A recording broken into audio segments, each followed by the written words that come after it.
since I stepped foot in this city, I knew it belonged. Warm summer evening, cobblestones, center of the Renaissance. Really made me feel like I was living in a movie.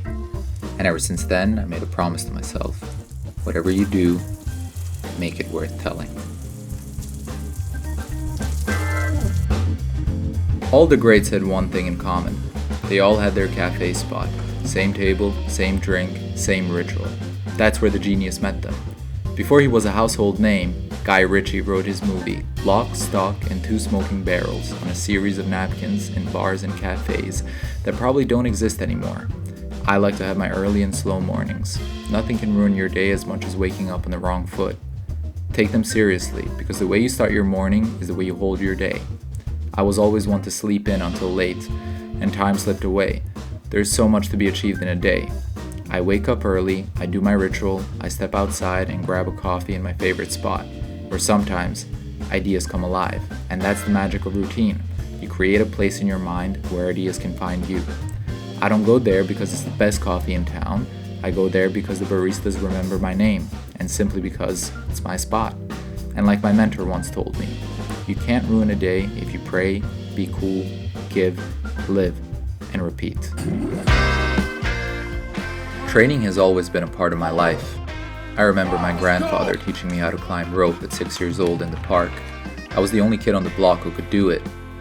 He taught me the importance of physicality, but it wasn't until I watched Rocky that it really hit me. I want to be just like that. I didn't end up being a professional boxer, but he taught me that mindset is key. Anyone can do it as long as they believe in themselves. This was a pivotal moment for me that paved the way of how I want to take care of myself. I was living in Sweden at the time, but the harsh winter conditions didn't stop me. I still went out and did my runs, did my pull-ups and push-ups. My muscles were still not developed, and I remember being so sore, but I still kept going.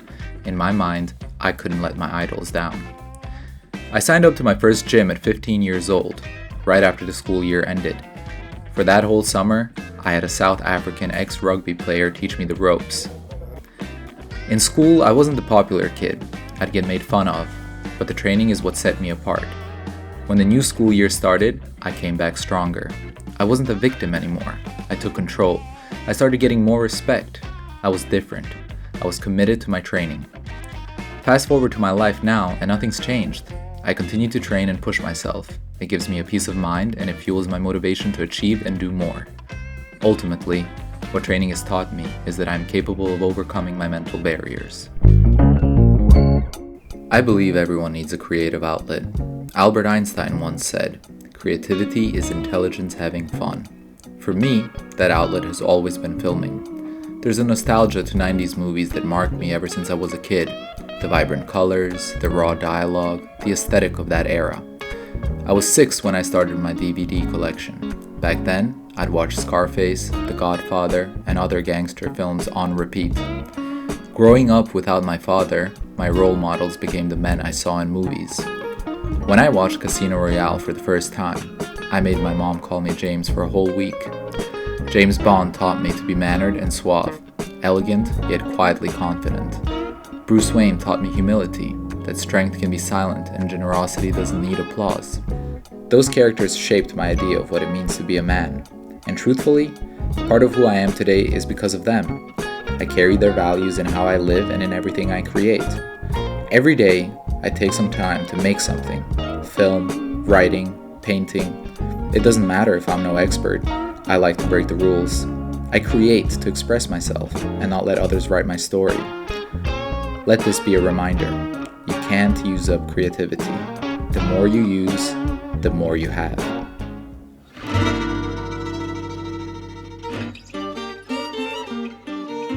Dolce Vita, the sweet life after the grind, the hard work, the sweat, the failures and the wins. And what then?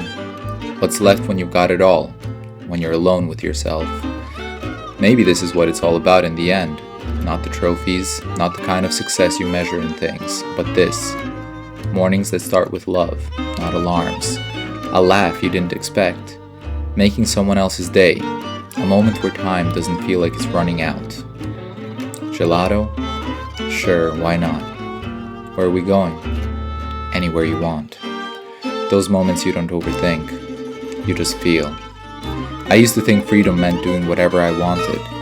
Now I know it's found in the spaces between things, in conversations with people who inspire the best in you, in a good meal enjoyed slowly, in the choice to stay a little longer just because it feels right.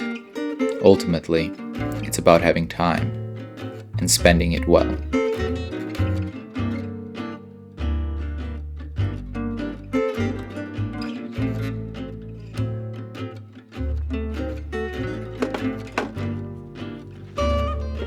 Well, if you're still here, don't worry.